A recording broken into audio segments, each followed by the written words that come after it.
My grandfather usually wears the same underwear all the week.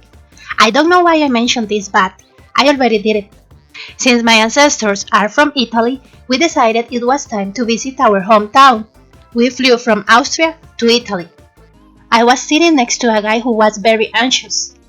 I think so. First, he called everyone on his contact list, and then he slammed his face into the window. Squish, squish, squish, squish, squish, squish. Then he approached and tried to hug me. His armpits smelled so bad that I almost fainted. When the plane took off, he lost control of his own body and began to move up and down quickly. He looked like a shaking soft drink, and when he finished making the move, I saw him and gloop, gloop, gloop, gloop, gloop, gloop. Finally, the plane landed, and the real adventure was in front of us. We had no idea how to get to the town. According to our search, we have to take 4 trains, 1 bus, 1 horse, and 1 cow to the hotel. Moo! Taking the trains was easy, but not the bus. There was 1 bus to the town in the morning and another one in the afternoon. My sister was asking the driver about the direction of the hotel, and the driver was so focused on my sister's cell phone that we passed near a cliff. The guy almost killed an entire bus full of 7th and 8th graders, and no one cared. We arrived at the hotel and it was nice and cozy. Dinner was not included, so we went out to find a restaurant. To our surprise, all the restaurants were closed and didn't open that day, or the next day, or the day after that. Lucky us. This is where I regret not having the imaginary cow that brought us here. The next day we went to the town hall. We required some family documentation. An Italian lady was already waiting for us. She didn't let us explain what we needed.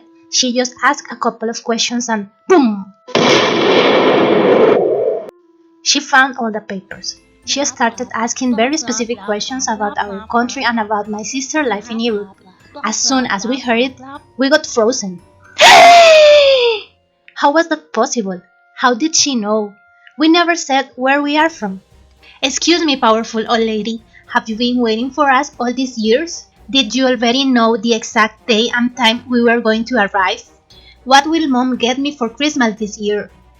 The lady smiled and said, I know everything. I didn't understand what was happening. Then the lady added, the lady from the hotel where you are staying is my friend, and she called me and told me about you. After that little incident, we went to explore the town. Everyone looked at us like we had something on our faces. Yes, I have 2 eyes, a mouth, and a nose. Nope, not a nose. Draw me a nose, I have to prove my point. Now I have 2 eyes, a mouth, and a nose like you. We continued walking through the mountains, and we saw a little dog approaching us. I love dogs, so I tried to touch it. I realized that it was a wild dog, and as we never thought we could find a dangerous animal, we had nothing to defend ourselves. The only thing we had was my umbrella,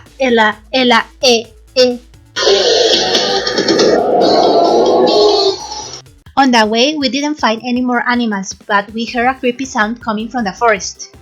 We were standing in front of some trees, trying to figure it out what was the sound.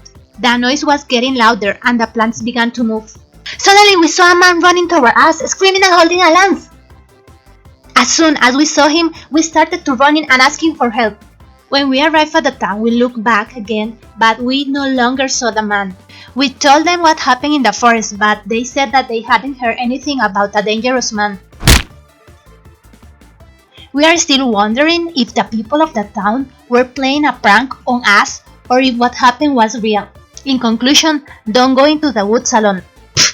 I was joking. Who am I to tell you what to do? Do what you want and be happy. Hope you enjoyed the video and thanks for watching. Bye.